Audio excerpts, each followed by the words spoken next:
And now, time for weekly show with a passionate India lover, chairman of ITV Gold and Parikh Worldwide Media. Get ready for loving sharing from physician, philanthropist, publisher, and India advocate in this week. Namaskar, once again, it's that day of the week when we have with us Padma Shri recipient Dr. Sudhir Parikh answering our questions in our weekly show, that is this week with Dr. Sudhir Parikh on ITV Gold. Namaskar, Doctor. Namaskar. Namaskar, everyone.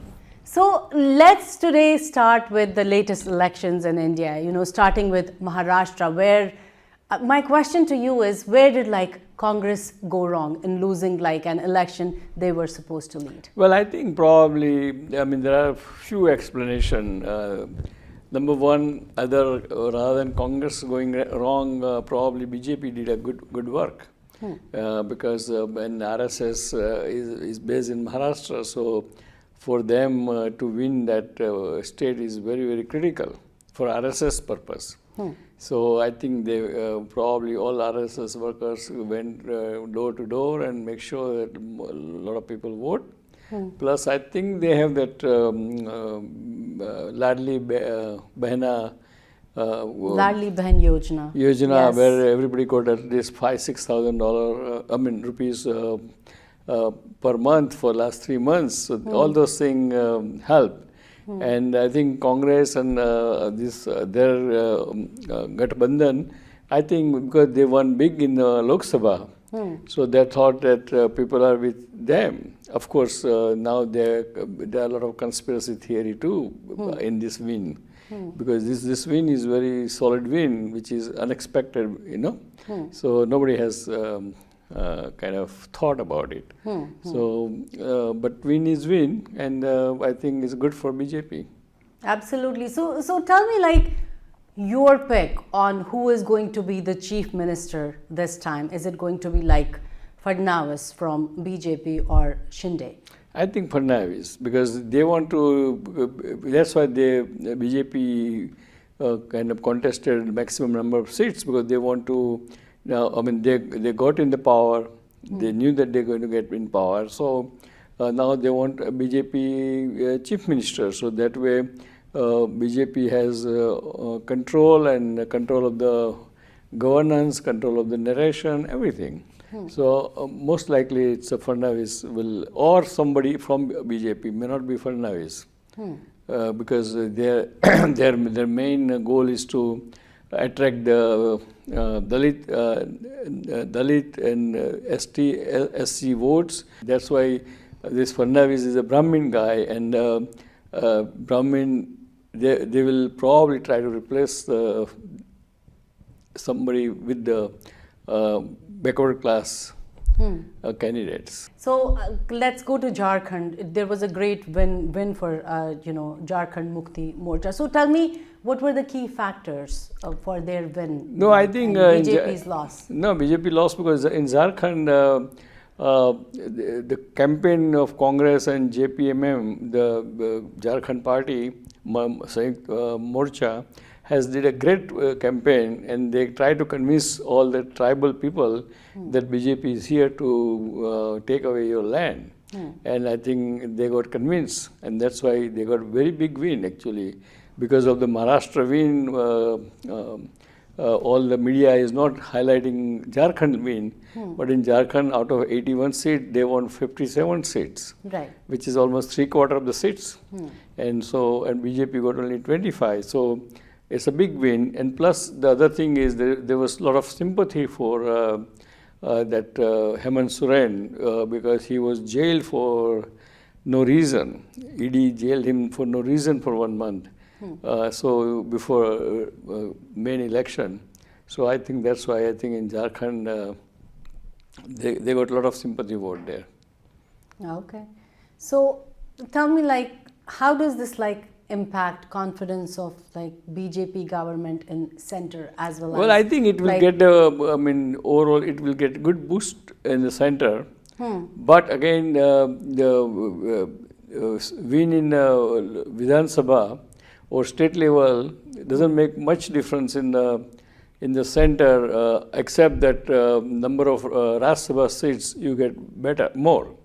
Because Rajya Sabha seat is always divided according to your number of state elected officers. All right, so moving on from Indian elections, let's move on to here.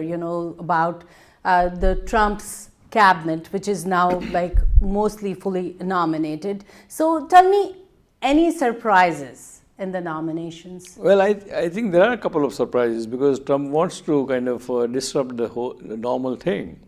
And the one surprise is Robert Kennedy. Because Robert Kennedy, as you know, he's a Democrat. But he's also kind of very unusual Democrat. He has his own views about healthcare and vaccine and all those things.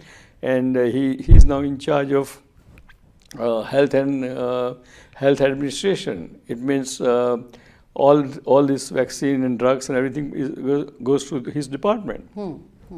So that's why Democrats are right now opposing it.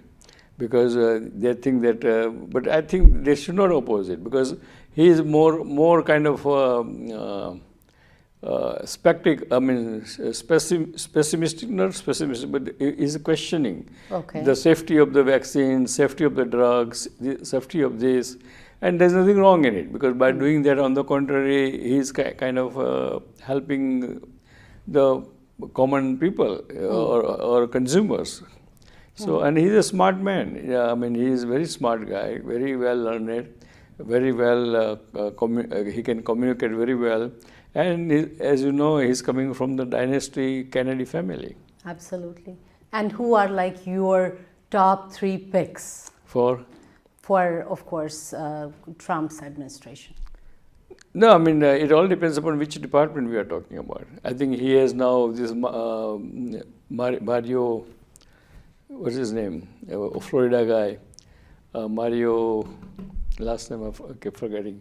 He's in the State Department, so he's a good guy, good qualified person.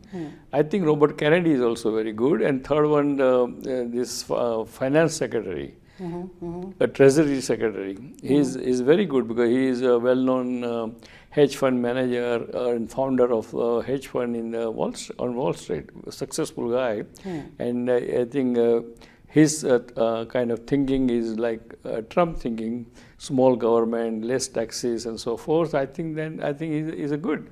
After his appointment, market went up quite a bit in last 2-3 days. So let's talk about this Gautam Adani case, about this U.S. indictment against him. Like, do you think, is it a real issue for American investors, like getting cheated, or is it like U.S. business pulling a leading Indian competitor down? No, I mean, I think the first thing is correct in a sense that see, the Gautam Adani's company got indicted, and that indictment has charges, right? And that charges usually happens after 2 or 3 years of investigation. So it's not from the air. It's not like a conspiracy theory that somebody's telling to pull down everybody in India. No. So there is something there. I mean, even though Gautam Adani is my personal friend, so it's still. But I think when this indictment means nothing. It's a charge sheet. It doesn't mean that he's guilty. He's innocent. And now he has to prove, because see what happens. There is a regulation in this country that any company which is registered in USA Stock Exchange, if they raise money or collect the money from the public investors, they commit themselves that they are not going to do the investment by doing anything which is not legal, like corruption, and all those things, and or manipulating the data or this thing. So I think what charge, we don't know whether how much is correct or not, but charge sheet says that with this money, the one he raised in the $200 million from USA, he tried to bribe the not 2,000 crore rupees, equivalent of dollar, means is $2 billion. He tried to bribe the government officers in a certain state of the India to get a contract from that state to their solar company. So that was, and so I mean, let's see. He has to go and defend him, or if he's innocent, he could be innocent, and so he will defend it, and that's a process. He has to go through the attorney, and it's a process he has to go through now, since I mean he's a global businessman, and it's a global. His company is a global corporation, so all the rules and regulations applies to him. Absolutely. So moving on from there, let's go to our favorite section, that is the rapid fire round. And you know the rules, yes or no. And so the first question is from Ashok. Ashok wants to know, is ICC arrest warrant against Netanyahu executable? Yes, it is executable. Actually, if you recall that Mr. Goebbels, who was Hitler's assistant, who killed 6 million Jews in that Holocaust. I mean, not right away, but after 20, 30 years, he got caught in South America, in Argentina. They brought him back to Israel. They tried him and they hanged him. So it is enforceable. Okay. Because it is enforceable. All right. So second question is from Alok. Alok is asking, has Shinde Sena and Ajit Pawar faction of NCP proven their legitimacy as real owners of their parties after this election? Yes or no? Yes and no, because because yes, if you look at the results, yes, they have proven that, but there are a lot of kind of people in Maharashtra. They are saying some different way. So we don't know what's right. But I think as far as if you go strictly on the results, then yes. All right. So Navneet is asking, should India be more forceful on Bangladesh after the arrest of ISKCON religious leader? Yeah, of course, Indian government should make sure that the Hindu population in the Bangladesh should not be unnecessarily or wrongly tortured or punished or get harassed there. All right. And Tanvi wants to know, will Imran Khan protest lead to a civil disobedience movement in Pakistan? Yes or no? It could be, because I think Imran Khan has a lot of following in his party, a lot of in Pakistan. Okay. So we don't know. I mean, there might be protests. I mean, I saw the protest last Sunday, day before yesterday in Times Square, about Imran Khan. Because I went there for Dada Vaswani's. They had a vegetarian initiative. That was for, yes, no meatless meatless Monday or Sunday, yes, yeah. Yes. So I was kind of pitching for meatless day. All right, and the last rapid fire question is from me to you, and the question is, Priyanka is now in Parliament. Do you think, will she overshadow her brother? Yes or no? No, she won't overshadow, but she will be very, very powerful communicator. Okay. She will be, I mean, because she's an intellectual lady, and whether we agree with her or not, or her philosophy or whatever she says or she believes, but she's very aggressive, and she will definitely be one of the good opposition member of parliament, which will be kind of will show her kind of presence in the parliament. All right. And before you give out this week's message, I want you to talk a little bit about, because Thanksgiving is here, so little bit tips for Thanksgiving. Dear friends, our Thanksgiving is coming day after tomorrow. In my opinion, Thanksgiving is a greatest holiday for all the religion, all the people in USA and North America, obviously.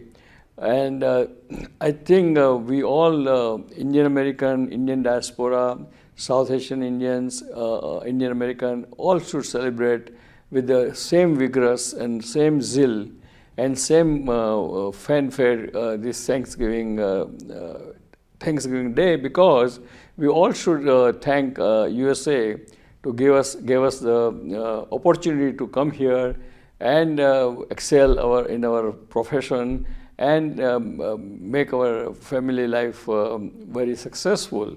And in return also, we made our relatives, our families back home and our country back home very proud and prosperous. So I think we all should make sure that we celebrate this holiday. It's a real American holiday, and of course, for our children's sake, we should celebrate it so they can be a part of the America. Wonderful. And I also want to remind our viewers that you can follow Dr. Sudhir Parikh on Facebook at Dr. Parikh, and you can also follow him on Twitter. The handle is SUDPARIKH.